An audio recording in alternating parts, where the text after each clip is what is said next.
Hey guys, Ernie here and welcome to the Paleo Hiker MD channel. I've got Webb today, my son, and we are going to teach you guys what I think is the most foolproof way to start a fire. And what I mean by that is the actual setup for lighting your fire. So stay tuned. Webb, we're shooting a video.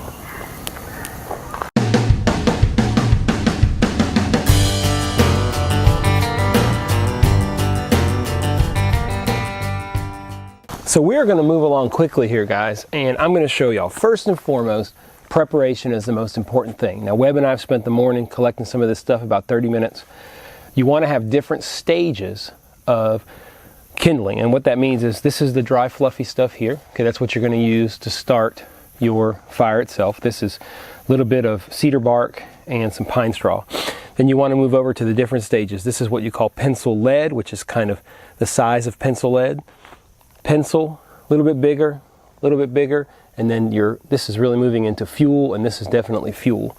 Now the other thing that I do is, and a lot of this is all borrowed from Mike at MCQ Bushcraft, but I create a base, okay? I've cut up some stuff. This is some dry oak that we found here near the little house that we rented. And you want to create just a little platform, okay? And that's going to create a nice area for you to build your fire on. Now, I also, the same as Mike does, I'll lay two pieces like this, and that will allow me to move up and down. I'll get y'all a better camera angle when we actually light the fire. Move the fire up and down whenever we put the twigs and stuff on top. All right, so there's a bunch of ways that you can actually get your fire started. We're going to try to use a little bit of this birch bark here. Not much, but should work. Just scrape the birch bark like this.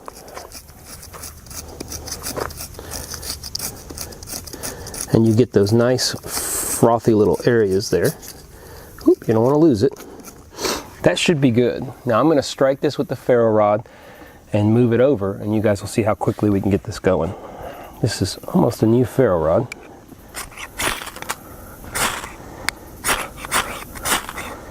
All right.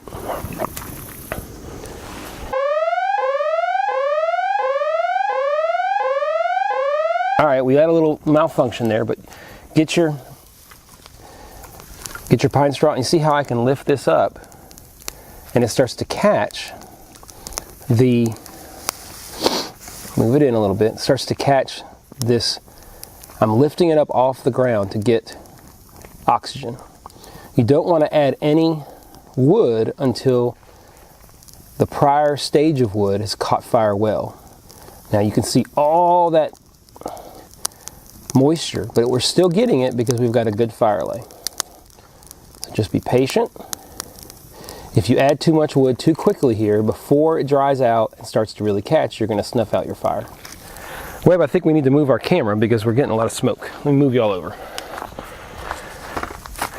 All right, so you can see now you're starting to get good flame. So you can start to add a little bit of your pencil-sized stuff right on top. Don't be afraid at this point. It's going to catch. You don't have to think it's not going to. You can pile it right on there. If you have created a good base and you have the right sized stuff, you will catch a fire every time. Well, not every time, but almost every time. If you ever you feel like maybe it's not getting the oxygen it needs, you can come over here, lift up one side, and let it get a little bit of oxygen. And look at it just take off. Now you can see again the smoke, and Webb, you can see the smoke. That shows that this wood is wet, but it's catching because of preparation. If you listen, you may not be able to hear it, because you can actually hear the moisture coming off. So now we're starting to get flame above the pencils, so we can start to add a little bit thicker stuff right on top. Again, don't be afraid, it will catch. So Webb and I had a little snafu there. We did not catch the beginning of the fire. We didn't lose that much footage. Basically, we just missed moving the pine straw over. All right, guys, you can see without question now we're starting to get a good fire. And once you start to get fire above, again, above this layer, this is even thicker wood we're going to add. And at this point, you've got a fire. You don't have to worry about that. I've got a little bit drier wood we can add on.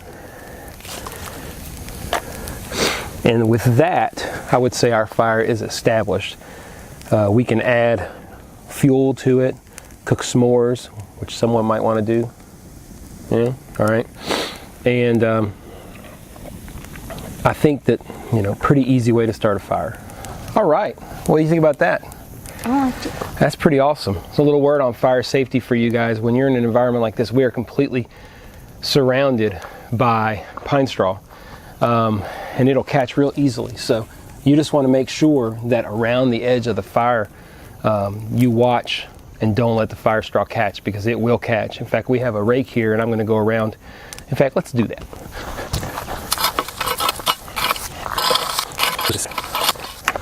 Better? Better. So that's how you put together. Oh, we have a kitty. You see it? We have a friend. I hope that you saw, even though we may not have made the best video, we had a lot of fun. You can see right here how well this fire is lit and how easy it was to light it.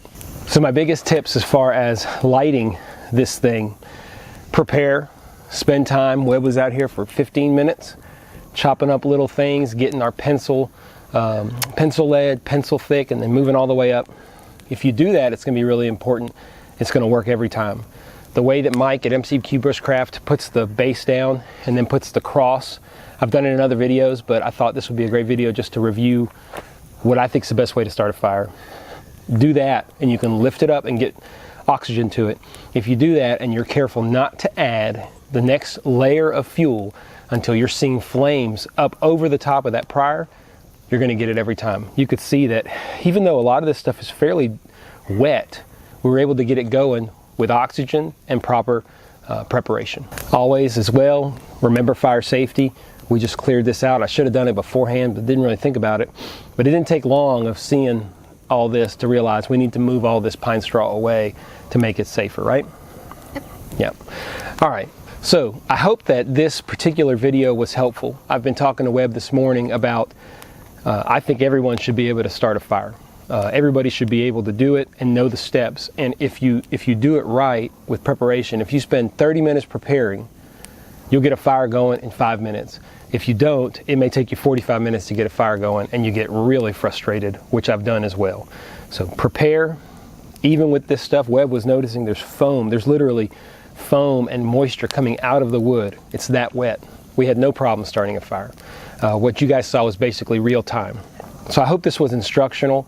I'm by no means an expert in fire making. This is how I make a fire, and it works very well for me, and it's the way that I've taught Webb to make a fire. So as always, I appreciate y'all watching. We're going to continue the basic fire lighting series here on the channel.